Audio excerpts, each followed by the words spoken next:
the world would not be the same. Few people laughed. Few people cried. Most people were silent. I remembered the line from the Hindu scripture, the Bhagavad Gita. Vishnu is trying to persuade the prince that he should do his duty, and to impress him takes on his multi-armed form and says, "Now I am become death, the destroyer of worlds."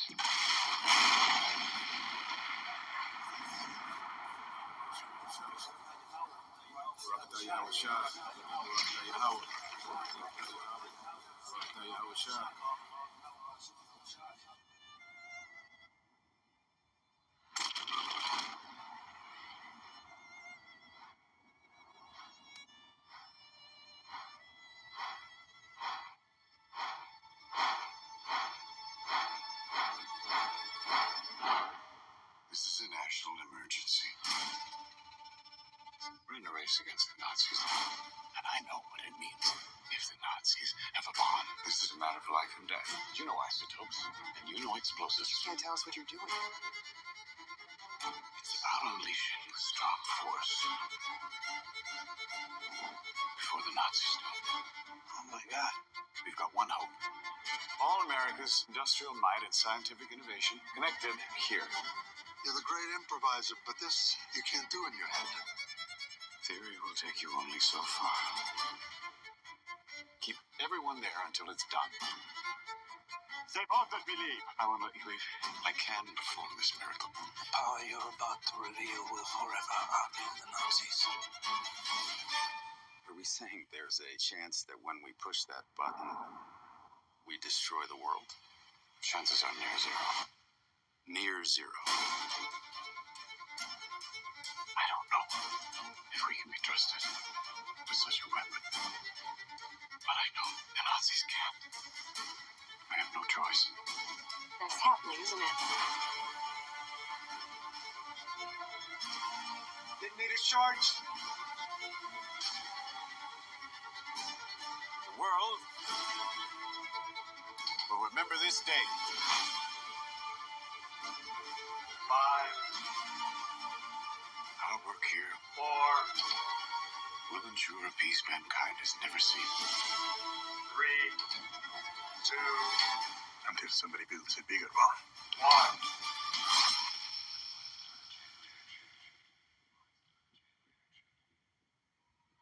We imagine a future.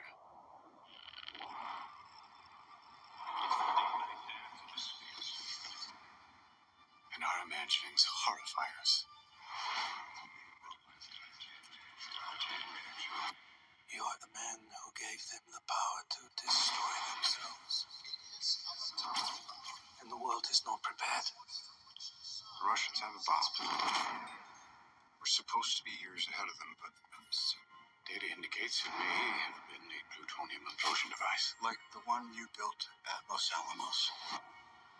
There were rumors of espionage. Unsubstantiated. Los Alamos. There's no proof there was a spy at Los Alamos. How many people were in these open discussions? Too many. Compartmentalization was supposed to be the protocol. We're in a race against the Nazis. So now the race is against the Soviets. Not unless we start. We have to make the politicians understand this isn't a new weapon. It's a new world. Truman needs to know what's next. You could lift the stone without being ready for the snake that's revealed. What's next? World War II would be over. Our boys would come home. Would the Japanese surrender if they knew what was coming?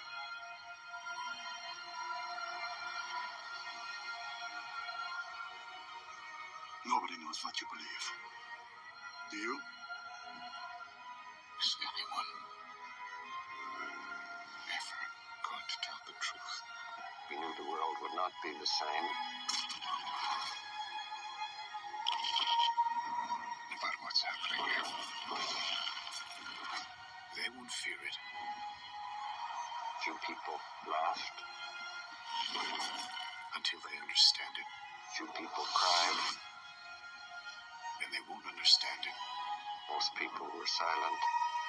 until they've used it.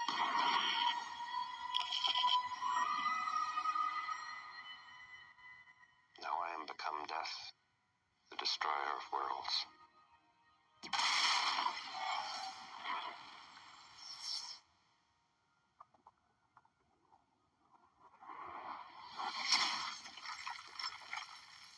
We begin in 1896. In Paris, physicist Henri Becquerel accidentally discovers during an experiment that uranium leaves a trace or darkens a photographic plate without any other light source. He concludes that uranium naturally emits a ray he calls uranique in French. In the following years, physicists Pierre and Marie Curie discover other elements that also naturally emit radiation. They call the phenomenon radioactivity.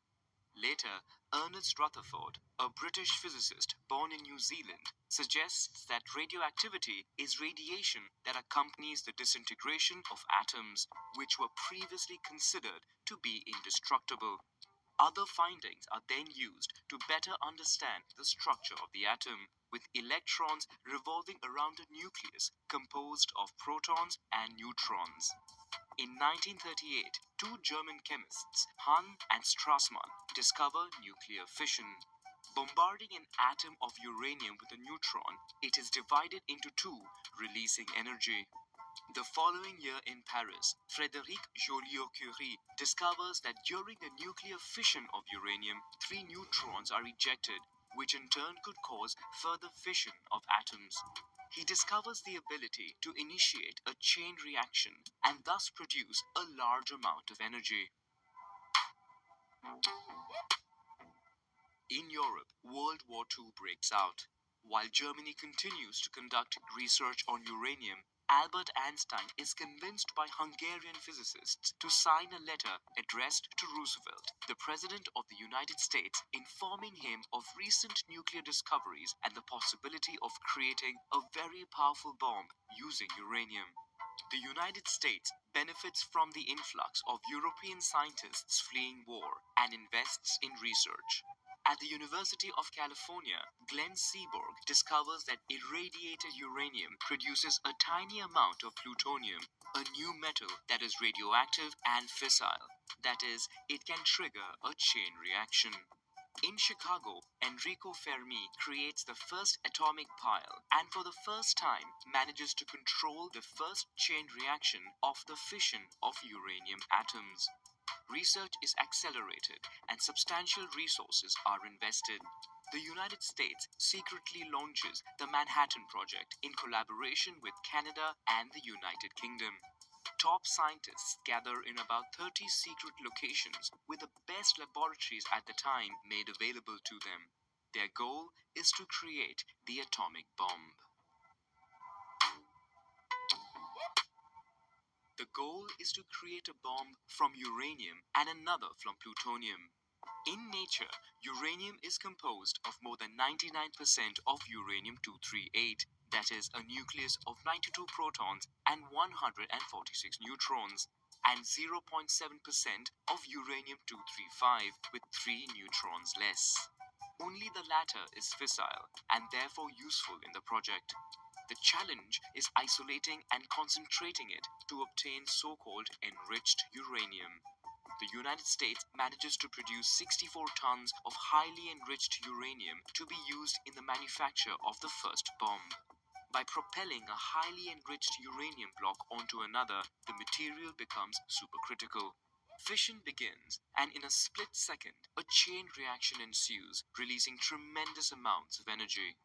For a plutonium bomb, a maximum of uranium piles are created in order to collect the plutonium produced. A few pounds are concentrated in the center of the bomb. By simultaneously causing explosions all around, the material is compressed, becomes supercritical, and explodes. On 16 July 1945, the first successful nuclear test takes place in the desert of New Mexico. By this point, Germany had already surrendered. only the Empire of Japan is still at war against the United States. After Japan refuses to surrender unconditionally, the United States drops two atomic bombs on the country, a uranium bomb on Hiroshima and a plutonium one on Nagasaki. The two bombs cause about 200,000 civilian casualties. Days later, Japan surrenders. With the United States demonstrating its power to the world, the USSR accelerates its own nuclear program to try and catch up. The USSR conducts its first nuclear test. During the Cold War, both powers engage in a frantic arms race. Large sums are spent to gain technological superiority and possess the world's largest nuclear arsenal, with the ostensible aim of deterring the enemy from attacking.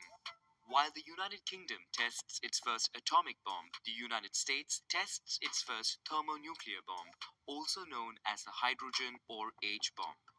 This is a fusion bomb, that is, it reproduces the reaction occurring in stars by fusing two light atoms, deuterium and tritium, under high pressure and a temperature of several million degrees Celsius.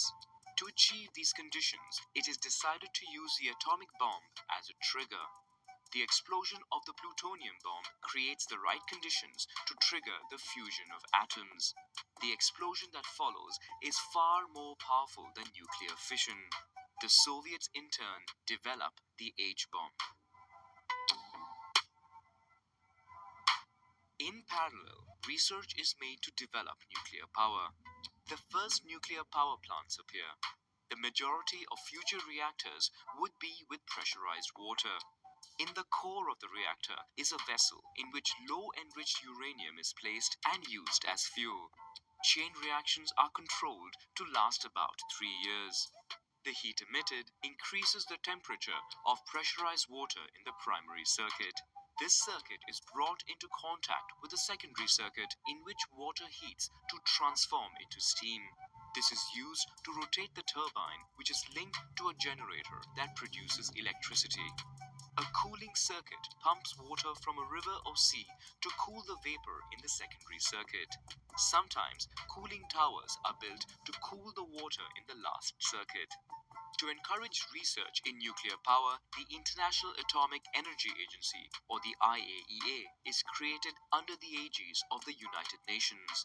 The organization is responsible for ensuring the safe and peaceful use of nuclear energy. In addition, nuclear would also be used in medicine, notably in medical imaging and the treatment of certain cancers. While France tests its first atomic bomb, the arms race between the USSR and the United States takes a turn for the worse. The two powers have already developed intercontinental missiles and nuclear submarines. The USSR conducts the most powerful test of the Tsar bomber, with a capacity of 50 to 57 megatons of TNT. The following year, the US tests a hydrogen bomb at an altitude of 400 kilometers. The explosion creates an artificial aurora visible even from New Zealand, while the emitted radiation damages at least 8 satellites. The same year, while the United States threatens Soviet territories with nuclear missiles installed in Turkey and Italy, the USSR places in Cuba nuclear missiles pointed at the United States. Just as tensions build to a climax, negotiations take place between the two powers, after which both parties withdraw their missiles and the situation calms down.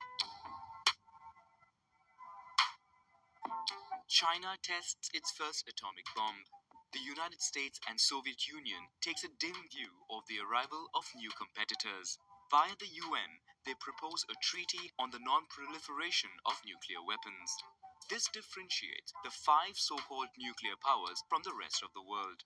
Existing nuclear powers cannot share knowledge or supply weapons, while remaining countries cannot attempt to obtain the atomic bomb. In addition, nuclear powers are supposed to disarm as much as possible. This treaty would gradually be signed by all countries of the world, with the exception of India, Pakistan, and Israel, which denies having atomic weapons despite heavy suspicion of the contrary. Latin America goes further by creating the first populated area free of nuclear weapons. Finally, the United States and Soviet Union agree to limit the production of strategic weapons. 1973 sees the world's first oil crisis. In a short time, the price of a barrel of oil explodes, undermining global powers whose economy largely depends on the black gold. The world looks for alternatives to ensure their energy supply.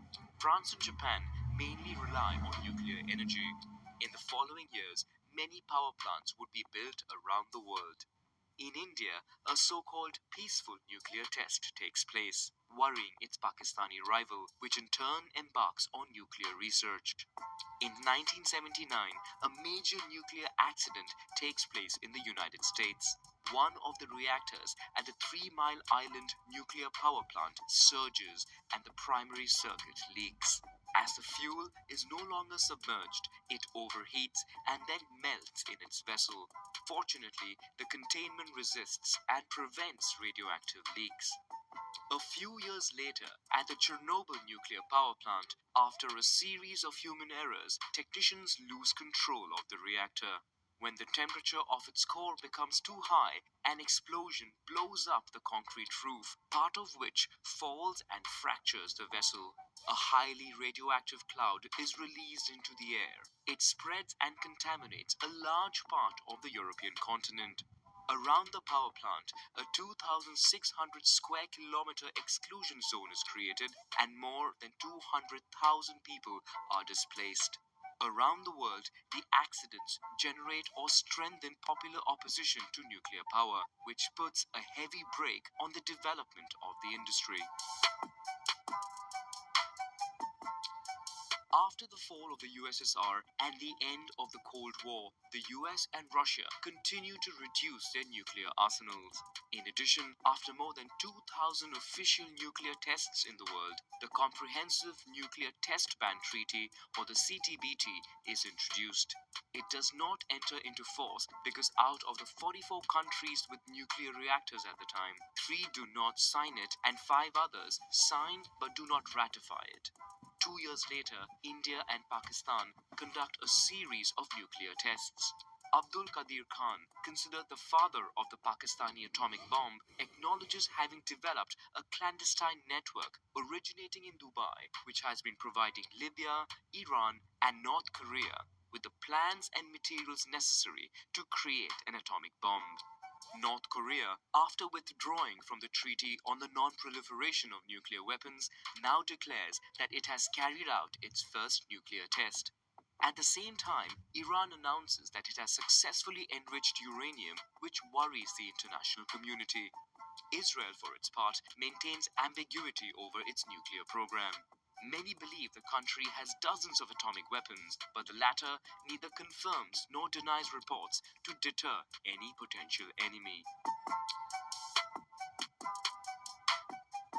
One of the advantages of nuclear power is that it emits little carbon dioxide. However, it generates radioactive waste with a lifespan of up to several 100,000 years. While most of the waste has a lifespan of a few decades, current technologies do not offer a definitive solution for high-level, long-lived waste. Most countries rely on deep geological repositories to store nuclear waste more than 300 meters under the Earth's surface. On March 11, 2011, Japan suffers a triple disaster. After a 9.1 magnitude earthquake, the most violent ever recorded in the country, its coasts are hit by a powerful tsunami with a height of over 10 meters, affecting the Fukushima nuclear plant. Crashes prevent the cooling of the core of its reactors. Within days, 4 reactors explode, releasing a highly radioactive cloud that is blown towards the Pacific Ocean, reaching the North American continent and then spreading throughout the Northern Hemisphere. All 39 Japanese nuclear reactors are then shut down. In the aftermath, Germany announces a phasing out of nuclear power. Elsewhere, most nuclear countries review the safety of their plants. While 9 countries still have 16,000 nuclear bombs, at the UN, a treaty on the prohibition of nuclear weapons, which aims at the complete elimination of nuclear weapons, is voted by 122 countries. Only the Netherlands votes against, while Singapore abstains. But the vote is marked above all by the absence of many countries, including the nuclear powers and member countries of NATO. If the treaty is ratified by 50 countries, it will come into force. Today, 34 countries have already ratified it. In terms of nuclear power, 417 operating reactors produce just over 10% of the world's electricity. 46 reactors are under construction, including 10 in China, whose energy needs are increasing. Elsewhere in the world, the nuclear fleet is aging. 2/3 of global reactors are older than 30 years, out of their originally planned lifespan of 40 years. Their future dismantling promises to be costly. New generations of nuclear power plants struggle to meet the world's rising energy needs, while its construction suffers significant delays and additional costs. Meanwhile, 35 countries are collaborating around the International Thermonuclear Experimental Reactor, which is being carried out in France. The aim is to study the possibility of building nuclear fusion power plants over the long term. Its budget has already jumped from 5 to 19 billion euros. But if the project is successful, it could offer a new type of power plant that would produce a large amount of electricity with little raw material and very little radioactive waste. He knew the world would not be the same. Few people laughed. Few people cried. Most people were silent. I remembered the line from the Hindu scripture, the Bhagavad Gita. Vishnu is trying to persuade the prince that he should do his duty, and to impress him takes on his multi-armed form and says, "Now I am become death, the destroyer of worlds."